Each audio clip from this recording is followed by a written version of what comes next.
So, hello there, and welcome back to yet another Night of the Movies podcast. I'm Spike Knight, and in these podcasts, I like talking all things movies and TV, and whatever I want, whenever I want. And in today's podcast, I'm reviewing the new horror film, Immaculate. But, just before I do that, I should say what I say at the start of every podcast I do, which is, if you are watching this podcast on YouTube, hello to my viewers, but prefer to listen to your podcast on YouTube, on Spotify, well, you are in luck, as you can also listen to this podcast on Spotify at Night of the Movies on that platform. And if you are already listening to this podcast on Spotify, hello there to podcast listeners, then you can also check this podcast out visually. Yes, you can watch this podcast on my YouTube channel at Night of the Movies on that platform as well. Likewise, wherever you may be watching or listening to this podcast, don't forget to like and subscribe if you enjoy the podcast, of course, and please leave me with some feedback on things to improve on in future podcasts, because there are always things to improve on, and feedback is, as ever, much appreciated. Also, I should quickly say that I have this thing that I like to call fuzzy thinking right now, because I went swimming earlier today and I spoke about this on recent podcasts. When I go swimming, it just affects the way I think throughout the rest of the day, and I like to call that fuzzy thinking. So if at any point I don't make complete sense in this podcast and I don't go back to correct myself, that's what I blame it on, the fact that I went swimming earlier today. But other than that, this should be a great and fun podcast to listen to and or watch. So let's get into it, shall we? My thoughts on this new horror movie starring Sydney Sweeney called Immaculate. So Immaculate, as I've already said, is a new horror movie starring Sydney Sweeney. Sydney Sweeney, if you don't know her by name, she's famous for starring in such things as Euphoria. I haven't seen that show. I watched half an episode and I realised it was not for me. She was also in The White Lotus Season 1, and most recently she starred in the rom-com opposite Glenn Powell called Anyone But You, which was an enjoyable film. Not brilliant, didn't reinvent the wheel, but it was a fun film, and she was enjoyable to watch in it. And she's playing the lead role in this film, and I wasn't planning to see this because I saw the trailer for this film when I went to go and see Late Night with the Devil last week at the cinema, but I heard quite a few people I follow and admire online talk about how much fun they had with this movie. Like Mark Kermode, one of my favourite critics, he really enjoyed this film. Edgar Wright, my favourite filmmaker working today, he loved this movie apparently. So because of their praise, I thought, you know what, I'm going to go and check this out. I'm going to go and see what all the fuss is about.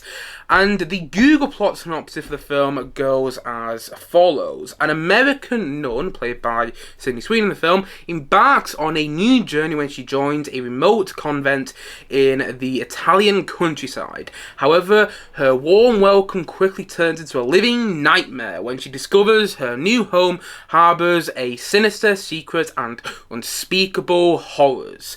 And that's pretty much all you need to know about the film before seeing it. And honestly, this film was not for me. This is a type of horror movie I do not like. Yeah, there's things that happen in this movie which weren't for me. That being said, there are things I admire about it too. And as with any movie, there were things I liked about it. Sydney Sweeney is great in the film. She's terrific. Probably the best performance I've seen her do. And I do think she actually carries a lot of the film. If it wasn't for her performance, I may have found this unbearable to watch. And it's a beautifully shot film. The cinematography is really something special. It's not just the cinematography though, it's also the production design, the costume design. So much about the production going into this movie, it feels, well, it's very well produced. That's the thing. It's a beautifully produced film. It's well directed for a horror movie, and the jump scares are well orchestrated. And if you're into horror movies which get brutal and have a lot of gore in them, this film is going to be right up your alley. Right up your alley. But I'm not into those sort of horror movies. I've spoken about this in the past on this channel. I'm not really into horror films. It's my least favourite film genre, but I still watch a lot of horror movies. And my favourite type of horror films are ones which grab your attention from the get-go, maybe a bit tongue-in-cheek, play around with the concept, and at the same time aren't just reliant on jump scares and are about something. They're not just about the horror of it all. They're actually, there's an underlying theme going on. Like, for instance, when I reviewed Late Night with the Devil last week, that film isn't just reliant on jump scares. It's actually about the lengths people go to for fame and fortune. But here, I didn't really find any underlying themes going on throughout the film, and I want to find that. The film wasn't tongue-in-cheek either. It felt like it took itself very seriously, and I didn't like that. It didn't feel like a fun horror movie, in my opinion. Plus, it didn't grab my attention from the get-go. My favourite horror movies do. My favourite horror movies literally engage me from the moment they start. Like, the one that comes to mind right now is the first Quiet Place movie. As soon as that film starts, I am completely hooked. But I wasn't completely hooked with the opening of this one. In fact, with the opening, I was like, okay, what the hell's going on? You're throwing us into this weird... Okay, she's running away. Why? I didn't really get what I was meant to take away from the opening of this film. I didn't really understand how it played into the overall narrative of the movie. And I found it unengaging to watch overall. There were parts of the story of the film, there were sequences in the film which were engaging and which worked. Like, there's one sequence in the film where Sydney Sweeney's character tries to escape from this place she is living with all these nuns, and that sequence I found entertaining.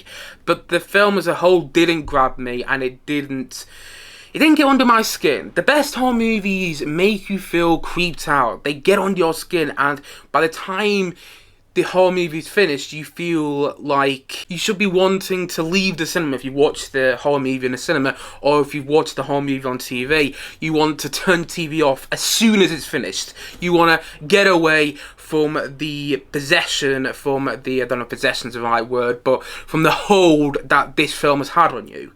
But this film didn't do that for me. I didn't feel creeped out watching this movie, and it was far too light on jump scares. I don't mind jump scares in horror movies. I'm not saying that, well, I don't like them that much because I feel they are cheap. What, they elicit an emotion for like 10 to 15 to maybe 20 seconds at the most, and then that's it. Jump scares over with. The emotion is done, and the rest of the whole movie feels empty. And this film felt a little too reliant on jump scares, in my opinion. For instance, every single time Sydney Sweeney's character, the main character of the film, walked into a dark room, I was like, jump scare incoming, jump scare incoming, oh, and there's a jump scare. And I'm not saying the jump scares were badly done. They're probably better than jump scares I've seen in some naff horror movies over the past couple of years. But there's a lot of jump scares, and I don't really care about jump scares, and this film didn't get under my skin. It didn't make me feel creeped out. I wasn't rushing to get out of the cinema. When the film finished, I was like,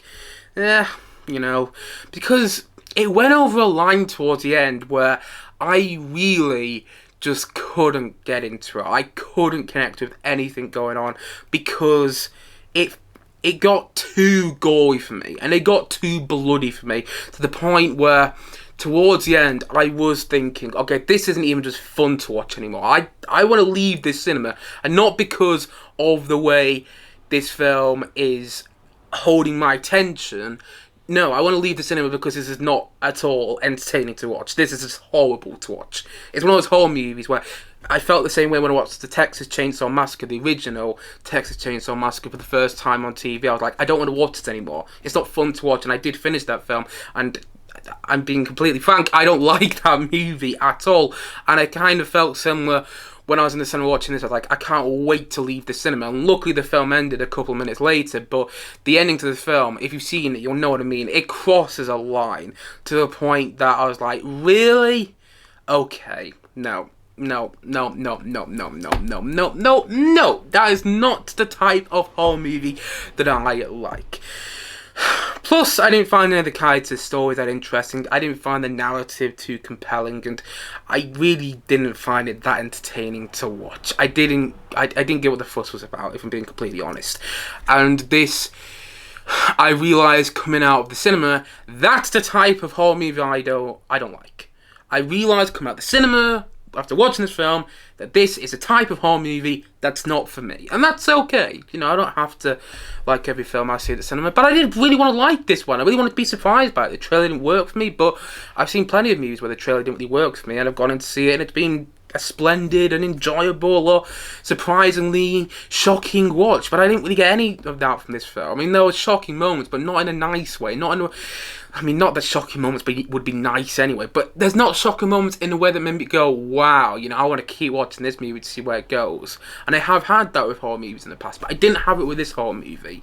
It was, yeah, not a great film in my opinion. But if you're into horror movies that have a lot of gore in them, are quite graphic at times, and are quite brutal to watch, this might be for you. It just wasn't for me. And so, all in all, I'm going to say that Immaculate, I'm going to say it's a 4 out of 10. I feel bad giving it, actually no, I'm going to give it a high rate. I'm going to give it a 5 out of 10, because although this film isn't for me, I can admire the craft that went into making it. This is not a badly made movie. Not at all. It's just not a movie that I liked, you know. I'm being completely honest. Otherwise, what's the point of me doing this review? It's just not a movie that works for me. I was watching this thinking, yeah, I would much rather be rewatching Late Night with the Devil, which I saw last week, because that is a sort of horror movie which you know, ticks all the boxes for me. It's a bit tongue-in-cheek. It grabs you from the get-go. It made me feel creeped out. It wasn't too loud on jump scares. Whilst this film was kind of the opposite. And plus, Lay Down the Devil was actually about something. This film wasn't really about anything. I didn't come away going, okay, that film was actually about that. It wasn't just a horror movie about the horror. Whilst it actually, when I was walking out the cinema, I was like, yeah, it's a horror movie about the horror. And I'm so glad I'm at the cinema now, because it became more difficult to watch as it went on. And I don't mean that in a good way. I mean that in a bad way, you know. So, it wasn't for me, but that's okay. Not every film has to be. It was an unfortunate viewing experience at the cinema. And I realised coming out that is a type of horror movie that isn't really for me. And so, all in all, as I've already said, as I'm going to say once more in this podcast today, Immaculate is a 5 out of 10 from me.